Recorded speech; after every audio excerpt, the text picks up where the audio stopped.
اللهم صل على سيدنا محمد وعلى آل سيدنا محمد وبارك وسلم. حضور آقا نامدار تاجدار مدینہ صلی اللہ علیہ وسلم سے عشق کرنا ہی ہماری اصل بقا ہے، کیونکہ محبت در حقیقت اتصال قلب ہے کہ جس سے بھی محبت ہوگی. اللہ رب العالمین نے دنیا میں انسان کے اندر محبت کا مادہ ڈالا اور دنیا میں ان کو چھوڑ دیا، نیوٹرل کر کے چھوڑ دیا. اور دل ہے، اس کے اندر اللہ تعالیٰ نے ایسا نظام ڈال دیا ہے، ایسے سینسر ہیں، اور اس کی فطرت میں اللہ نے یہ چیز ڈال دی ہے دل کی کہ ہر وہ محبت جو اللہ نے جائز کی ہے اس کی طرف جب دل راغب ہوگا تو آٹومیٹک خود بخود دل سکون میں رہے گا. اور ہر وہ محبت جو حرام ہے، ناجائز ہے، جو اللہ کی چاہت سے ہٹ کر ہے، اس محبت کو جیسے دل میں داخل کریں گے دل بے چین ہو جائے گا. ہر جائز محبت کے لیے دل کو اللہ نے یہ ناجائز بھی قبول کرتا ہے اور جائز بھی قبول کرتا ہے. فرق اتنا ہے کہ جب جائز محبت دل میں ہوگی تو دل سکون میں رہے گا اور انسان کی زندگی کے اندر اللہ کی رضا ہوگی تو سارے معاملات انسان کے سیدھے ہوں گے. اور جیسے ہی دل ناجائز محبت کے ساتھ جڑے گا یا وہ محبت جو اللہ کی منشا سے ہٹ کے دل میں داخل ہوگی تو دل کی فطرت ہی نہیں ہے اس کو قبول کرنا. اور دل ہے بھی، دل جسم کا سب سے اہم حصہ جس کا تعلق پورے وجود کے ساتھ ہے، کہ اگر روحانی اعتبار سے دیکھیں تب بھی دل انسان کے جسم میں بادشاہ کی حیثیت رکھتا ہے، اور اگر میڈیکلی طریقے سے دیکھیں اور باڈی کے حساب سے بھی دیکھیں تو دل انسان کا بادشاہ والی حیثیت رکھتا ہے جسم کے اندر اور روح میں بھی. اور ساری کائنات جس ذات نے بنائی ہے رب العالمین، اس ذات نے بھی بنا دیا اور ساری کائنات بھی رب کی ہے، انسان بھی رب کے، انسان کے وجود کی ہر چیز اللہ کی ہے. ہمیں بنا کے اللہ نے ہمیں فرنٹ پہ کھڑا کر کے اور ہم سے ہی سودا کر رہا ہے کہ بنایا بھی خود اور سب کچھ اللہ کا، اور سودا کیا کر رہا ہے کہ میں صرف تجھ سے، تیرے پورے وجود میں تجھ سے تیرا دل مانگتا ہوں. خاموش ہو، پورے وجود میں کیا ہے؟ دل مانگتا ہوں. کیا مانگتا ہوں؟ دل. آپ غور کریں کہ جو ساری کائنات کو بنا رہا ہے، سارے جہانوں کا رب ہے اور پورا کا پورا انسان بنا دیا،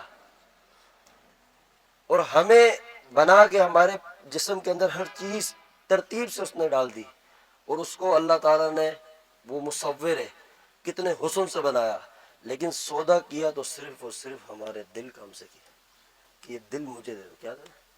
سبحان اللہ. پوری باڈی میں دل. تو سوچیں کہ جس کی ساری کائنات ہو، جو سارے جہانوں کا رب ہو، جس کے پاس کسی چیز کی کمی نہیں ہے، اور سب سے زیادہ محبت کرتا ہے تو انسانوں سے کرتا ہے، اور سب سے اشرف مخلوق بھی انسانوں کی بنائی ہے رب نے. انسان سب سے اشرف المخلوق. انہی انسانوں سے اللہ کہہ رہا ہے کہ میں خریدار ہوں تجھ سے، اور اس کے بدلے میں تجھے جنت دوں گا. اور جنت، اللہ تعالیٰ نے جنت، اور اس کی تفسیر الگ ہے جنت کی، کہ جنت کے اندر میں اپنا دیدار تجھے کراؤں گا. اس کے بدلے میں تو نے مجھے کیا دینا ہے؟ کیا؟ دل. کتنی قیمتی چیز ہے کہاں پہ؟ ہمارے اپنے اندر ہے. بنانے والا بھی جس چیز کا سودا کر رہا ہو تو کتنی قیمتی چیز ہوگی، ہے نہیں ہے؟ اور وہی قیمتی چیز سب سے زیادہ جو اسی قیمتی چیز سے تعلق رکھتے ہے پوری زندگی کا ہمارا سسٹم، پانی پوری زندگی کا سسٹم اسی قیمتی چیز سے تعلق رکھتے ہے. اور جس کو ایک لحاظ سے کہتے ہیں کہ دارالخلافہ، جیسے پاکستان کا دارالخلافہ کون سا ہے؟ کیپٹل ہے نا، سارے فیصلے وہیں سے ہوتے ہیں, سارے ملک کا سسٹم وہاں سے چلتا ہے, کیونکہ وہاں ہیڈ ہے, پورا سسٹم وہاں بیٹھا ہوا ہے. اسی طرح اللہ تعالیٰ نے انسان کے دل کے اندر سارے سسٹم کو, سمجھو کہ ہاتھ, آنکھ, زبان, کان, پیر, عقل کا سوچنا, سارا سسٹم, اس کے جو تارے جا کے جڑتی ہے وہ دل سے جڑتی ہے, دل کے کنٹرول میں. اور یہی سائنس بھی کہتی ہے, میڈیکل کی دنیا میں بھی یہی بات ہے نا, کہ یہ دل ہے, جب یہ چلتا ہے پورے جسم میں بلڈ فارورڈ کرتا ہے, پورا سسٹم اس سے, دل بند ہو جائے تو کیا ہوتا ہے, موت ہو جاتی ہے. اب یہ اندازہ لگائیں کہ یہ دل ہی اللہ نے رکھا ہے, اور یہ دل جب تک بے چین رکھے گا ہمیں, جب تک یہ دل ہمیں بے سکون رکھے گا, آرام سے رہنے نہیں دے گا, جب تک اس دل کو وہ غذا فراہم نہ کریں اور وہ چیزیں فراہم نہ کریں جو اس کی فطرت ہے. اور دل کی فطرت اللہ سے محبت کرنا ہے. کس سے محبت کرنا ہے؟ اللہ سے محبت کرنا ہے. جب تک, اور اللہ کی محبت بھی دل میں اتنی ہو کہ اس سے زیادہ کسی کی محبت نہ ہو, اس درجے پہ جب تک دل نہیں آئے گا, یہ دل ہمیں سکون سے رہنا ہی نہیں دے گا. کہ پوری دنیا کے نقشے آپ کے ساتھ کیوں نہ ہو, ساری بادشاہت آپ کے پاس ہو, سارے جہان میں آپ کا نام رو دبدبا ہو, لیکن جو آپ کے اپنی سلطنت ہے, جو دل کی سلطنت ہے, جب تک وہاں پہ آپ انصاف سے کام نہیں لیں گے, اور جب تک اس دل کے اندر آپ اللہ کی محبت کو وہ مقام مرتبہ نہیں دیں گے, یہ دل آپ کو کبھی سکون سے رہنے دیں گے. یہ اللہ نے اس کی فطرت میں رکھا ہے. اسی لیے اللہ ہم سے فرما رہے کہ اتنی محبت کر, اشد محبت, شدید محبت میری ہونی چاہیے تیرے دل میں, کیونکہ اللہ کی محبت ہی ایسی ہے, جب وہ دل میں سب سے زیادہ غالب ہوگی تو پوری دنیا کے اندر دل ہر محبت میں وہ جو جائز ہے خود بخود انصاف کرنا شروع کر دے گا. جب اللہ کی محبت شدت سے ہوگی, اور جب دل کے اندر غیر کی محبت ہوگی, مردوں کی محبت ہوگی, فنا ہونے والی چیزوں کی محبت ہوگی, اور اللہ کی محبت سے دل خالی ہوگا, تو پوری دنیا کے بادشاہت بھی ہمیں مل جائے, سارے دنیا کی ہمیں شہرت حاصل ہو جائے, ہمیں بڑے سے بڑے عہدے منصب مل جائیں, ہم کبھی سکون میں نہیں رہ سکتے. سمجھ آئی؟ یہ دل کا اتنا بڑا دخل ہے انسان کے وجود کے اندر, اور یہ دل ہی ہے جو سب سے سستے سودوں میں انسان بیچ دیتا ہے, کیونکہ ہمیں دل کی اہمیت کا اندازہ ہی نہیں ہے, دل کی کسی سے اہمیت سنی نہیں, اس کا مقام ہی نہیں سنا. تو اللہ خود فرماتے ہیں, نہ زمین نہ آسمان میں کہیں بھی نہیں سماتا, اگر سماتا ہوں تو اپنے بندوں کے ٹوٹے ہوئے دلوں میں سماتا ہوں. جو دل ٹوٹ جائے وہی میرا گھر ہے. قلب مومن عرش معلیٰ, یہ جو مومن کا دل ہے وہی اللہ کا عرش ہے. آپ صلی اللہ علیہ وسلم کعبے بیت اللہ شریف کے سامنے کھڑے اور بیت اللہ کی طرف اشارہ کر کے کہتے ہیں کہ بیت اللہ تیری عظمت بہت بڑی ہے, لیکن ایک مسلمان کی عظمت اس سے بھی زیادہ ہے, ایک ایمان والے. تو یہ دل ہے نا, اس میں جب تک جائز محبت نہ ڈالے, تو اس کے اندر سب سے زیادہ محبت کس کی ہو, اللہ کی محبت ہو. بات ہماری شروع ہوئی تھی, یاد ہے نا, جس جگہ سے, تو اللہ کی محبت ہمیں کیسے حاصل ہوگی, اور یہ دل کس طرح سے منور ہوگا, روشن ہوگا. اور اس دل کے اندر اللہ نے اتنی قوت رکھی ہے کہ جب اس نے اسے اپنا گھر بنا دیا, اور یہ اللہ نے کہہ دیا میری جگہ ہے, میں یہاں سما جاتا ہوں. وہ اب سمانا اللہ کی شان کے مطابق ہے جو وہ سمائے, لیکن اس نے کہہ دیا, حدیث قدسی ہے. تو اس دل کے اندر اللہ کی محبت کو اگر ہم لانا چاہتے ہیں کہ اللہ کی محبت دل میں گھر کر جائے, سما جائے, تو اس دل میں سب سے زیادہ محبت حضور علیہ الصلوۃ والسلام کی ہونی چاہیے, سب سے زیادہ. جتنی آپ کو آقا سے محبت ہوگی اتنی اللہ سے محبت ہو جائے گی.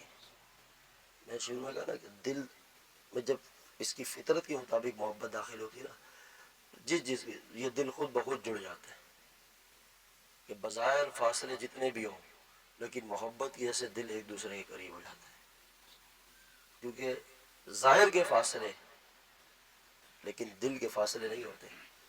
دل جس سے محبت ہوگی اور جائز ہوگی ہر وقت دل محبوب کے دل کے ساتھ لگا رہے گا. تو آقا علیہ الصلوۃ والسلام کے دل میں اس کائنات کے اندر سب سے زیادہ اللہ کی محبت ہے، سب سے زیادہ، کہ یوں اس کو کہیں کہ اللہ نے اپنی ساری محبت، جتنی محبت اللہ نے انسانوں کو نہیں، جس کو بھی دینی تھی، جہاں جہاں تک دینی تھی، ملائکہ کے سردار ہو یا بابا آدم علیہ السلام سے لے کے قیامت تک کی انسانیت ہو، جنہیں اللہ نے اپنی محبت دینی تھی، تقسیم کرنی تھی کہ میں اپنی محبت کا اتنا حصہ اپنی ساری مخلوق میں بانٹنا چاہتا ہوں، رب نے وہ ساری محبت اٹھا کے حضور کے قلب میں ڈالا اور ہمیں بتا دیا کہ جسے بھی میری محبت چاہیے وہ اپنا دل ان سے لگا لے. ڈائریکٹ کسی کو نہیں مل سکتی، ڈائریکٹ ہے ہی نہیں.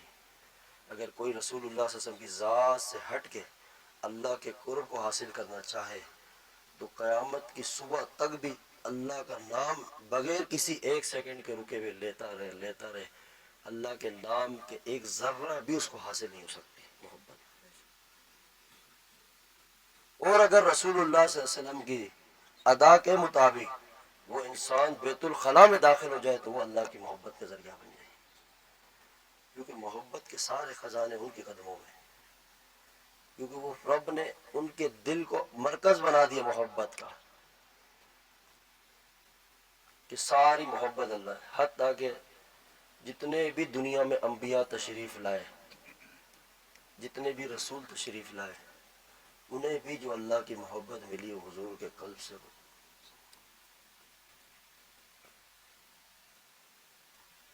یاد رکھیں، اسی لیے وہ امام الانبیاء ہے کہ اپنے ترتیب سے وہ آخر میں تشریف لائے، لیکن اللہ رب العالمین نے ان کے وجود کو، ان کی روح کو اس کائنات کے بننے سے پہلے ہی تخلیق دے دی. وہ اتنی اونچی نسبت ہے کہ جس کی نسبت اس ذات سے جڑ جائے وہ ہر چیز مقدس ہو جاتی ہے. پھر اس جیسی مقدس کوئی چیز نہیں ہے اس کائنات میں. یاد رکھنا کہ کائنات میں سب سے اونچا شجرہ جو انسانیت میں چلتا ہوا ہے وہ حضرت ابراہیم علیہ السلام کا ہے، جو ابراہیم علیہ السلام سے اسماعیل علیہ السلام کے بعد چلا ہے، کیونکہ یہ شجرہ رسول اللہ صلی اللہ علیہ وسلم کے والد کا ہے، یعنی آپ کے آباء و اجداد کا ہے. تو اس سے اونچا کوئی شجرہ ہی نہیں ہے، کیونکہ اس کی نسبت کن سے جڑی؟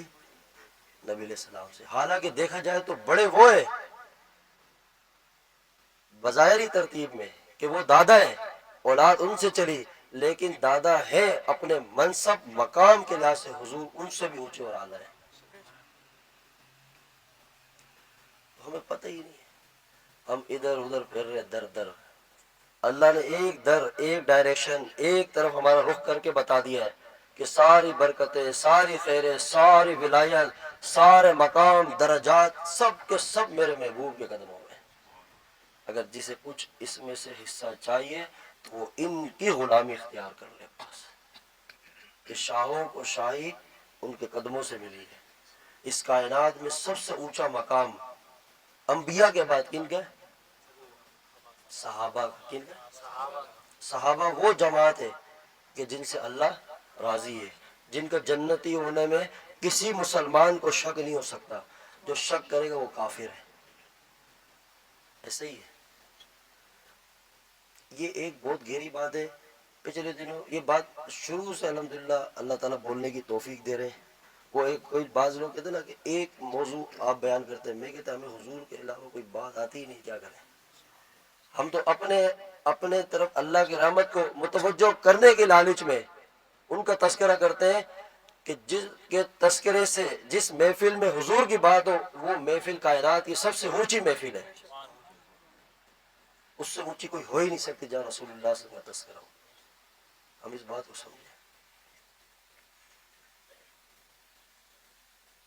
بات شروع میں کچھ اور تھی، جب بیٹھنے لگا، جب درود پاک پڑھا تو وہ ساتھیوں کو کہتا ہوں نا، ہماری لگام کسی اور کے ہاتھ میں ہے، ہم تو جن کے غلام ہیں وہاں سے جو بات دل میں آ جائے، اور قسم سے مزہ ہی اسی بات کا، ادھر ادھر کی چیزیں اپنی جگہ ہے، لیکن ہمیں اللہ نے وہ منصب اور وہ نسبت دی ہے کہ کاش اللہ ہمیں سمجھائے، یہ ہمیں پتہ ہی نہیں کچھ کہ اللہ نے اس ذات سے ہماری نسبت کر دی۔ صحابہ میں پچھلے دنوں بلال بھائی کے وہاں پہ پروگرام تھا تو شاہ صاحب ایک تشریف لائے تھے، انہوں نے بھی یہی بات، اور ہم عرصے سے ہم بھی یہی بات بولنے کے اللہ توفیق دے رہے تھے، انہوں نے بھی یہی بات فرمائی کہ اس بات سے آپ سمجھ جائیں کہ سارے دنیا کے مسلمانوں کا عقیدہ کس کا صحیح ہے، پہلے یہ بات سمجھیں، صرف مسلمانوں کا ہی عقیدہ ہو سکتا ہے کہ رسول اللہ صلی اللہ علیہ وسلم کے وہ صحابی کہ جنہوں نے ایمان لایا رسول اللہ صلی اللہ علیہ وسلم کی ذات پہ، آقا کی ذات پہ ایمان لائے، اور ایمان لانے کا ان کا ٹائم اتنا مختصر کہ بعض صحابہ ایسے ہیں جو بہت، جب جہاد چلتا تھا بہت کم وقت تھا ایمان لائے، پھر اسی وقت جہاد میں اترے شہید ہو گئے، کہ وہ صحابی کہ جنہوں نے ایمان کی حالت میں ایک نظر نبی علیہ السلام کے چہرے کا دیدار کیا ایمان کی حالت میں، آپ اندازہ لگائیں کہ اس سے آپ کو صحابہ کی شان تو اپنی جگہ ہے، لیکن آقا کی شان سمجھ آئے گی کہ ان کا مقام اور مرتبہ کتنا بڑا ہے کہ ایک نظر ایمان کی حالت میں جنہیں رسول اللہ صلی اللہ علیہ وسلم کے چہرے کا دیدار کیا ہے، تو صحابہ کے بعد وہ لوگ جنہوں نے صحابہ کو دیکھا انہیں کیا کہتے ہیں، تابعین، تابعین سے لے کے اول تابعین سے لے کے قیامت کی صبح تک پیدا ہونے والے جتنے بھی ایمان والے، اس میں تابعین، تبع تابعین، ائمہ، مجتہدین، مفسرین، محدثین، اولیاء، کتب، غوث، ابدال، جتنے بھی مقام منصب والے شہداء، جو آ جائے وہ اس صحابی کے مقام تک بھی نہیں پہنچ سکتے۔ اب اس کے بیہائنڈ، جو اس کے پیچھے ریزن، وجہ کیا ہے کہ کوئی ہم کہیں کہ بہت عبادت گزار دے، جہاد کی وجہ سے، تبلیغ کی وجہ سے، بہت ذکر اذکار کی وجہ سے، یہ معاملات بہت کیے، نہیں، یہ پوری دنیا کے مسلمانوں کا عقیدہ ہے کہ اس مقام اور منصب کا اتنا اونچا ہو جانا صرف حضور کی ذات کے دیدار کی وجہ سے، بس اور کوئی بات نہیں۔ تو جن کو دیکھنے سے ایسا مقام مل جائے کہ آپ دیکھیں، تاریخ پڑھیں تو تابعین کی عبادت صحابہ سے زیادہ ملے گی آپ کو۔ صحابہ میں آپ نے سنیں گے کسی نے ایک وضو سے عشاء کے اور فجر تک 40 سال نمازیں پڑھی ہیں، نہیں ملے گی۔ عبادتیں ملیں گی، ریاضتیں ملیں گی، مجاہدات ملیں گے، بہت کچھ، تو ان سب کی عبادت ریاضت ایک طرف ہو جائے نا، صحابہ کے ایک لمحے کے برابر بھی نہیں ہو سکتے۔ تو بات سمجھ آ گئی کہ وہ کہتے ہیں نا، گل ساری سرکار دی ہے اور کچھ بھی نہیں ہے، بات ساری حضور کی ذات کی ہے کہ سب سے پہلے مشیت کے انوار سے نقش روح محمد بنایا گیا، کہ جب اللہ نے اپنے بعد کہا کہ میں کسی کو تخلیق دوں، کچھ بھی نہیں تھا کائنات میں نہ اس جہان میں، تو سب سے پہلے مشیت کے انوار سے نقش روح محمد بنایا گیا، پھر اسی نقش سے مانگ کر روشنی بزم کون و مکا کو سجایا گیا، پھر ان کے صدقے ساری کائنات کو بنایا۔ ان کا مقام، مرتبہ ہم یہ چاہیں کہ سمجھے تو قیامت تک بھی اللہ ہمیں سمجھ دے، علم دے، فراست دے، عشق کی منتہا تک بھی پہنچ جائے، تو آقا کے مقام کا ایک، جو مقام کا ایک درجہ بھی ہوگا نا، اللہ نے کتنے درجات لکھے بنائے ہوں گے ان کے مقام کے، کتنے درجے ہوں گے، اس کا ایک درجہ بھی سمجھ نہیں سکتے۔ تو یہاں سمجھنے کا کام نہیں ہے، یہاں عشق کرنے کا کام ہے، سمجھ تو کسی کو بھی نہیں آ سکتی، اگر کوئی سمجھا بھی اگر کسی درجے تک اس دنیا میں رسول اللہ صلی اللہ علیہ وسلم کی ذات کو، تو وہ صرف اور صرف صحابہ ہے بس، اور پھر باقی وہ کہتے ہیں نا، اللہ جانتا ہے اپنے محبوب کے مقام کو، بس، اور کوئی نہیں جانتا، کوئی نہیں جانتا۔ اور ایک دن ایسا آئے گا جب اللہ پوری انسانیت کو ایک ہی دفعہ سمجھائیں گے، وہ محشر کا روز ہوگا۔ محبوب نہ غم کرنا سر حشر تو امت کا، محشر تو بہانہ ہے تیری شان دکھانے کا۔ کہ اس دن اللہ دکھائے گا کہ میرے محبوب کی کیا شان ہے، کیا مقام مرتبہ ہے، ہم سمجھتے ہی نہیں ہیں۔ جب ان سے محبت کریں گے، عشق کریں گے، جس دل میں حضور کا عشق ہو، عشق، وہ دل کبھی آگ میں جل ہی نہیں سکتا انشاءاللہ۔ وہ دل خالی اپنے وجود کے لیے نہیں، جس جگہ موجود ہے اس جگہ کے لیے، اور اس دل سے بھی جو اپنی نسبت قائم کر لے گا وہ سب برکت والے ہو جائیں گے انشاءاللہ۔ جو دل اس دل سے جڑ جائے جس دل میں آقا کی محبت، وہ سارے دل ہی چمک جائیں گے انشاءاللہ۔ تو یہ ہے کہ ہم اگر چاہتے ہیں کہ ہماری زندگی سنور جائے، بن جائے، اللہ ہم سے راضی ہو جائے، تو ہم اس نقطے کی طرف جمع ہو سارے، جو سب سے اہم نقطہ ہے، جو سب سے اہم بات ہے، کہ وہ رسول اللہ صلی اللہ علیہ وسلم سے عشق ہے، ان سے محبت اور وفا ہے۔ آج مسلمان اس رنگ سے ہٹے، اس ترتیب سے ہٹے اور اس سوچ سے ہٹے، باقی سب دیکھیں آپ ایک سے ایک چیز ہم میں تبدیلی سے آ گئی، کوئی کیا ہے کوئی کیا ہے، لیکن بے وفائی اگر جو ہم میں نظر آتی ہے وہ آقا کی ذات کے ساتھ نظر آتی ہے، اور پھر اس ذات کو لے کے ہم بحث و مباحثے میں پڑھتے ہیں، تو پھر آپ اندازہ لگائیں کہ وہ جن کے سامنے جبریل بھی پروں کو سمیٹ کے حاضری دے، کیا ذات ہوگی جبریل، جو ملائکہ کے سردار، جب بھی حضور کی خدمت میں حاضر ہوتے تھے تو اپنے پروں کو سمیٹ کے ادب کے ساتھ، جن سے موت کا فرشتہ بھی جب حضور کے سامنے آئے تو با ادب کھڑا رہا، اجازت کے بغیر ہلا نہیں اپنی جگہ سے۔ صحابہ جن کے سامنے گردنیں نہ اٹھائے، ٹکٹکی باندھ کے چہرہ ہی نہ دیکھے، نبی علیہ السلام کے چہرے رخسار مبارک کا دیدار ہی نہیں کرتے تھے، ادب کی وجہ سے، کہ قرآن کے اللہ کے حکم جاری ہو گیا کہ اپنی آوازوں کو میرے محبوب کی آواز سے پس کر دو، ورنہ تمہارا اعمال ضائع ہو جائے گا، تمہارا ایمان ضائع ہو جائے گا۔ یہ وہ ذات، ایک ہوتا ہے جو دنیا کا سسٹم ہے، ایک اللہ تعالیٰ کا ایک نظام ہے، اور حقیقت اللہ والوں نے واضح کر دی ہے۔ جتنا آپ اس سمندر میں کودیں گے انشاءاللہ آپ پہ بھی واضح ہونا شروع ہو جائے گی۔ جتنے جتنے پردے اٹھتے چلے آئیں گے معرفت کے، حقیقت کے، پھر آپ کو سمجھ آئے گا، پھر اتنی چپ لگ جائے گی، پھر اصل بات سمجھ آ جائے گی، پھر آپ کو خود وہ در نظر آئے گا جس در کی برکت سے پوری کائنات کو اللہ روشن کر رہا ہے۔ لیکن وہ تب دیکھے گا جب آپ فقیروں یا درویشوں کی، اللہ والوں کی جوتیوں میں بیٹھنا شروع کریں گے۔ یہ ایسے نہیں ملتا ہے۔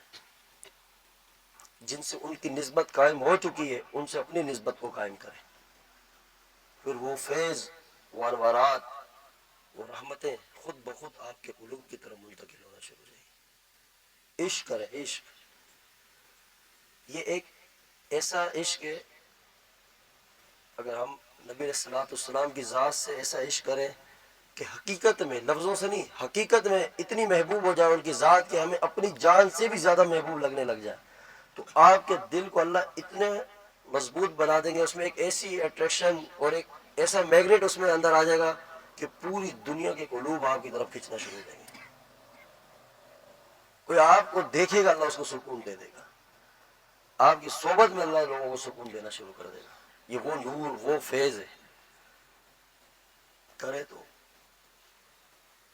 ہم اپنی سوچوں کو بدلیں، ہم ان سے وفا کریں جن کی وفائیں ہم سے اتنی ہیں کہ ہم سوچ بھی نہیں سکتے، ہم اس ذات سے اپنا رشتہ قائم کریں کہ آپ سے، میں نے کہا نا، نسبت رکھنے والی ہر چیز کو اللہ نے مقام مرتبہ دیا ہے، ہر چیز کو۔ کہ حضور کی ذات تو بہت ورا الورا ہے، آپ سے نسبت رکھنے والے صحابہ، ان کے بارے میں بھی ہلکی سی بے ادبی ایمان کے لیے خطرہ ہے، خطرہ نہیں، ایمان چلا جاتا ہے۔ کہ ہر کسی کو نسبت ملی ان کی برکت سے، اور اس نسبت نے انہیں اتنا بلند کر دیا کہ ان کی نسبت جن کی آقا سے ہو کائنات میں، وہ جیسی اونچی نسبت ہے کوئی نہیں ہے۔ تو اسی لیے یہ امت پچھلی ہر امت میں فضیلت رکھتی ہے اپنے مقام کے لحاظ سے، وہ اسی وجہ سے کہ یہ رسول اللہ صلی اللہ علیہ وسلم کی، آقا علیہ السلام کی امت ہے، کہ جن کی امت میں آنے کے لیے انبیاء دعائیں مانگ رہے ہوں، تو سوچے ان کا کیا مقام ہوگا. اسی لیے کہ باقی کئی نبی ہیں، رسول ہیں، جنہوں نے طلب کیا کہ دنیا میں اللہ ہم تیرا دیدار کرنا چاہتے ہیں.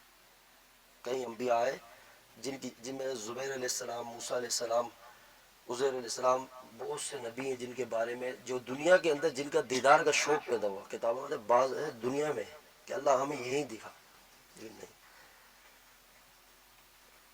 اللہ تعالیٰ نے دنیا میں ہی ہر لحاظ سے اپنے محبوب کی شان کو اتنا واضح کیا کہ آپ کو دنیا میں ہی اللہ نے تمام نبیوں کی امامت کے لیے کھڑا کر دیا مسجد اقصی میں. پھر معراج کرائی.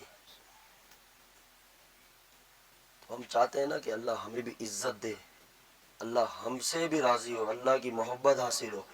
تو اپنے آپ کو ادب میں لائیں اور حضور صلی اللہ علیہ وسلم کی ذات کے ساتھ، ان کے دامن کے ساتھ اپنے آپ کو جوڑ دیں.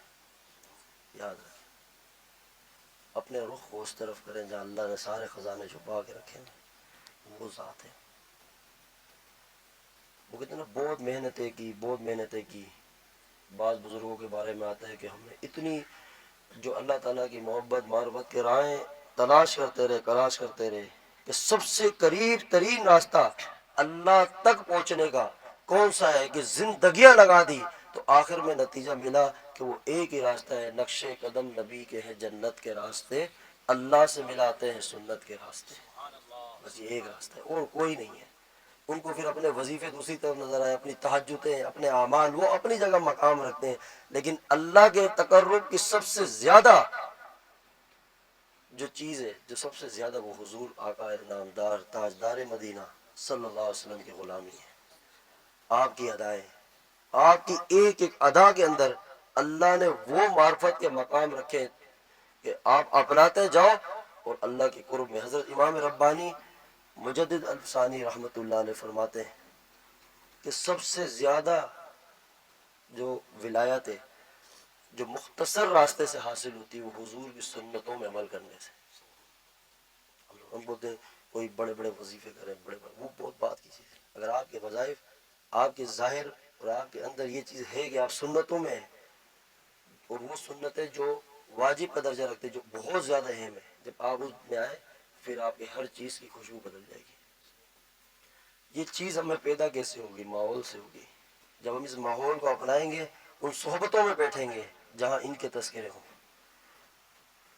اور ادب بہت ضروری چیز ہے. یہاں تو کہتے ہیں استاد کا ادب ہونا چاہیے، مرشد کا ادب ہونا چاہیے، شیخ کا ادب ہو، ماں باپ کا ادب ہو. ان کے ادب سے انسان کو مقام ملتا ہو تو پھر اس ذات کا کیا ادب ہونا چاہیے؟ سوچ بھی نہیں سکتے. سوچیں کتنا ادب ہے. کہ جب یہ آیات نازل ہوئی تھی کہ اپنی آوازوں کو، تو حضرت عمر رضی اللہ تعالیٰ عنہ کے بارے میں آتا ہے کہ آپ نبی علیہ السلام کے جب سامنے حاضر ہوتے تو اس انداز سے بات کرتے تھے کہ آپ علیہ السلام کو ارشاد فرمانا پڑتا تھا کہ عمر تھوڑا تیز بولو. اتنا ڈر آ گیا تھا دل میں کہ کوئی ہم سے بے ادبی نہ ہو جائے. وہ تو وہ لوگ تھے کہ جن کا جنتی ہونے میں کسی کو شک نہیں ہے. جس کو شک ہے وہ کون ہے؟ کافر ہے.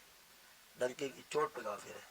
جو صحابہ کے ایمان پہ شک کرے یا ان کی ذات پہ شک کرے. یاد رکھیں. وہ آج اس پہ کلپ سن رہے انجینئر مرزا کا، وہ کبھی وہ صحابہ کے بارے میں یا وہ پرانے ہمارے بزرگوں کے بارے میں کوئی بات کر رہا تھا نا کہ امام اعظم رحمۃ اللہ علیہ، تو دل میں ایک بات آئی کہ ان لوگوں کی عقل کو مات دیا گیا، یا تو اللہ نے ان کے دلوں پہ مہر لگا دی جو اس جیسے خبیث کو سنتے ہوں گے کہ 1400 سال بعد پیدا ہوا ہے، پیغمبر ہے اور اس کا دین سے کوئی تعلق نہیں ہے. اگر اہل علم میں سے کوئی ہلکا بھی علم رکھنے والا اس کو سنے تو وہ بھی متاثر نہ ہو. اور وہ ان ہستیوں اور ان حضرات کے بارے میں کہتا ہے کہ یہ اتنا نہیں جانتے جتنا میں جانتا ہوں ان سے زیادہ مسائل کو، اور میں اصل دین تمہیں بیان کر رہا ہوں. تو آپ خود اندازہ لگائیں کہ جو صدیوں بعد آئے وہ قرآن کو زیادہ سمجھتے ہیں یا جنہوں نے صحابہ کا دیدار کیا ہو، جنہوں نے قرآن اترتے ہوئے دیکھا ہو. وہ اتنے قریب کے دور کے لوگ جن کی ان کی بات میں وزن زیادہ ہے یا اس کی بات میں زیادہ ہوا کہ وہ تابعین کا درجہ رکھتے ہیں. کتنا اونچا مقام ہے. وہ صحابہ سے بات یاد آئی کہ اتنا اونچا مقام کہ انہوں نے کئی صحابہ کی صحبت لی اور وہ خیر القرون کا جو زمانہ ہے اس کے قریب ہے، اور جنہوں نے اس دور میں دین کو سیکھا اور سمجھا